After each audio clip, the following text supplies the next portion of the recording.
The Four Agreements, A Practical Guide to Freedom by Don Miguel Ruiz. Chapter 3, The Second Agreement. Don't take anything personally. The next three agreements are really born from the first agreement. The second agreement is, don't take anything personally. Whatever happens around you, don't take it personally. Using an earlier example, if I see you on the street and say, "Hey, you are so stupid," without knowing you, it's not about you, it's about me. If you take it personally, then perhaps you believe you are stupid. Maybe you think to yourself, how does he know? Is he clairvoyant? Or can everybody see how stupid I am? You take it personally because you agree with whatever was said. As soon as you agree, the poison goes through you, and you are trapped in the dream of hell. What causes you to be trapped is what we call personal importance. Personal importance, or taking things personally, is the maximum expression of selfishness because we make the assumption that everything is about me. During the period of our education, or our domestication, we learn to take everything personally. We think we are responsible for everything. Me, always me. Nothing other people do is because of you. It is because of themselves. All people live in their own dream, in their own mind. They are in a completely different world from the one we live in. When we take something personally, we make the assumption that they know what is in our world, and we try to impose our world on their world. Even when a situation seems so personal, even if others insult you directly, it has nothing to do with you. What they say, what they do, and the opinions they give are according to the agreements they have in their own minds. Their point of view comes from all the programming they received during domestication. If someone gives you an opinion and says, "Hey, you look so fat," don't take it personally, because the truth is that this person is dealing with his or her own feelings, beliefs, and opinions. The person tried to send poison to you, and if you take it personally, then you take that poison and it becomes yours. Taking things personally makes you easy prey for these predators, the black magicians. They can hook you easily with one little opinion and feed you whatever poison they want. And because you take it personally, you eat it up. You eat all of their emotional garbage, and now it becomes your garbage. But if you do not take it personally, you are immune in the middle of hell. Immunity to poison in the middle of hell is the gift of this agreement. When you take things personally, then you feel offended, and your reaction is to defend your beliefs and create conflicts. You make something big out of something so little because you have the need to be right and make everybody else wrong. You also try hard to be right by giving them your opinions. In the same way, whatever you feel and do is just a projection of your own personal dream, a reflection of your own agreements. What you say, what you do, and the opinions you have are according to the agreements you have made. And these opinions have nothing to do with me. It is not important to me what you think about me, and I don't take what you think personally. I don't take it personally when people say, "Miguel, you are the best." And I also don't take it personally when they say, "Miguel, you are the worst." I know that when you are happy, you will tell me, "Miguel, you are such an angel." But when you are mad at me, you will say, "Oh, Miguel, you are such a devil. You are so disgusting. How can you say those things?" Either way, it does not affect me because I know what I am. I don't have the need to be accepted. I don't have the need to have someone tell me, "Miguel, you are doing so good," or "How dare you do that?" No, I don't take it personally. Whatever you think, whatever you feel, I know is your problem and not my problem. It is the way you see the world. It is nothing personal. It is nothing personal because you are dealing with yourself, not with me. Others are going to have their own opinion according to their belief system. So nothing they think about me is really about me, but it is about them. You may even tell me, Miguel, what you are saying is hurting me. But it is not what I am saying that is hurting you. It is that you have wounds that I have touched by what I have said. You are hurting yourself. There is no way that I can take this personally. Not because I don't believe in you or don't trust you, but because I know that you see the world with different eyes, with your eyes. You create an entire picture or movie in your mind. And in that picture, you are the director, you are the producer, you are the main actor or actress. Everyone else is a secondary actor or actress. It is your movie. The way you see that movie is according to the agreements you have made with life. Your point of view is something personal to you. It is no one's truth but yours. Then, if you get mad at me, I know you are dealing with yourself. I am the excuse for you to get mad. And you get mad because you are afraid, because you are dealing with fear. If you are not afraid, there is no way you will get mad at me. If you are not afraid, there is no way you will hate me.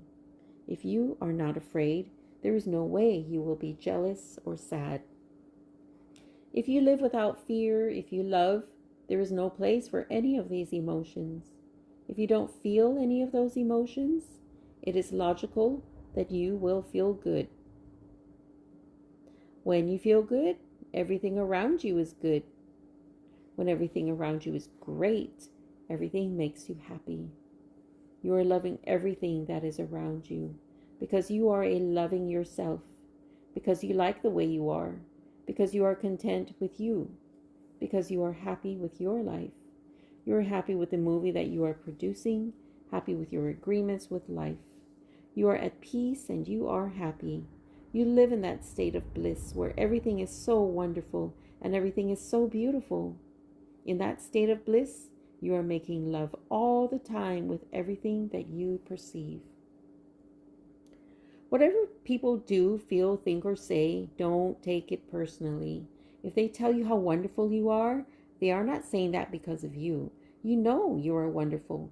It is not necessary to believe other people who tell you that you are wonderful. Don't take anything personally.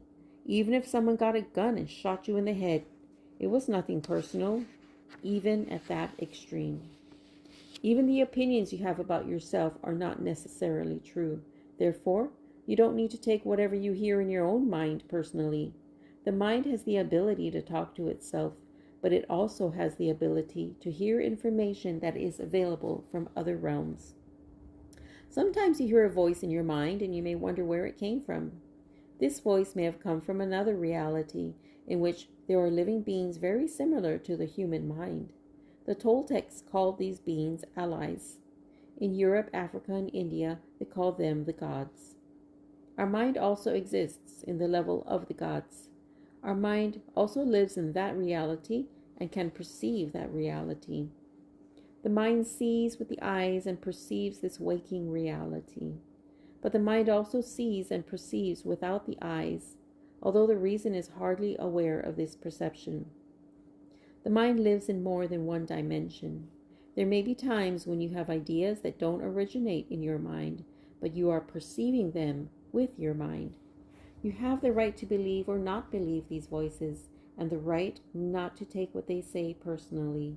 We have a choice whether or not to believe the voices we hear within our own minds, just as we have a choice of what to believe and agree with in the dream of the planet.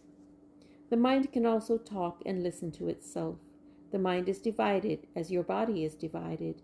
Just as you can say, I have one hand and I can shake my other hand and feel the other hand, the mind can talk to itself. Part of the mind is speaking and the other part is listening. It is a big problem when 1,000 parts of your mind are all speaking at the same time. This is called a mitote. Remember? The mitote can be compared to a huge marketplace where thousands of people are talking and bartering at the same time. Each one has different thoughts and feelings. Each one has a different point of view. The programming in the mind, all of those agreements we have made, are not necessarily compatible with each other. Every agreement is like a separate living being. It has its own personality and its own voice. There are conflicting agreements that go against other agreements, and on until it becomes a big war in the mind. The mitote is the reason humans hardly know what they want, how they want it, or when they want it. They don't agree with themselves because there are parts of the mind that want one thing and other parts that want exactly the opposite. Some part of the mind has objections to certain thoughts and actions, and another part supports the actions of the opposing thoughts. All these little living beings create inner conflict because they are alive and they each have a voice. Only by making an inventory of our agreements will we uncover all of the conflicts in the mind and eventually make order out of the chaos in the mitote. Don't take anything personally, because by taking things personally, you set yourself up to suffer for nothing. Humans are addicted to suffering at different levels and to different degrees, and we support each other in maintaining these addictions. Humans agree to help each other suffer. If you have the need to be abused, you will find it easy to be abused by others. Likewise, if you are with people who need to suffer, something in you makes you abuse them. It is as if they have a note on their back that says, "Please kick me." They are asking for justification for their suffering. Their addiction to suffering is nothing but an agreement that is reinforced every day. Wherever you go, you will find people lying to you, and as your awareness grows, you will notice that you also lie to yourself. Do not expect people to tell you the truth because they also lie to themselves. You have to trust yourself and choose to believe or not to believe what someone says to you. When we really see other people as they are without taking it personally, we can never be hurt by what they say or do. Even if others lie to you, it is okay. They are lying to you because they are afraid. They are afraid you will discover that they are not perfect. It is painful to take that social mask off. If others say one thing but do another, you are lying to yourself if you don't listen to their actions. But if you are truthful with yourself, you will save yourself a lot of emotional pain. Telling yourself the truth about it may hurt, but you don't need to be attached to the pain. Healing is on the way, and it's just a matter of time before things will get better for you. If someone is not treating you with love and respect, it is a gift if they walk away from you. If that person doesn't walk away, you will surely endure many years of suffering with him or her. Walking away may hurt for a while, but your heart will eventually heal. Then you can choose what you really want. You will find that you don't need to trust others as much as you need to trust yourself to make the right choices. When you make it a strong habit not to take anything personally, you avoid many upsets in your life. Your anger, jealousy, and envy will disappear. And even your sadness will simply disappear if you don't take things personally. If you can make this second agreement a habit, you will find that nothing can put you back into hell. There is a huge amount of freedom that comes to you when you take nothing personally. You become immune to black magicians, and no spell can affect you, regardless of how strong it may be.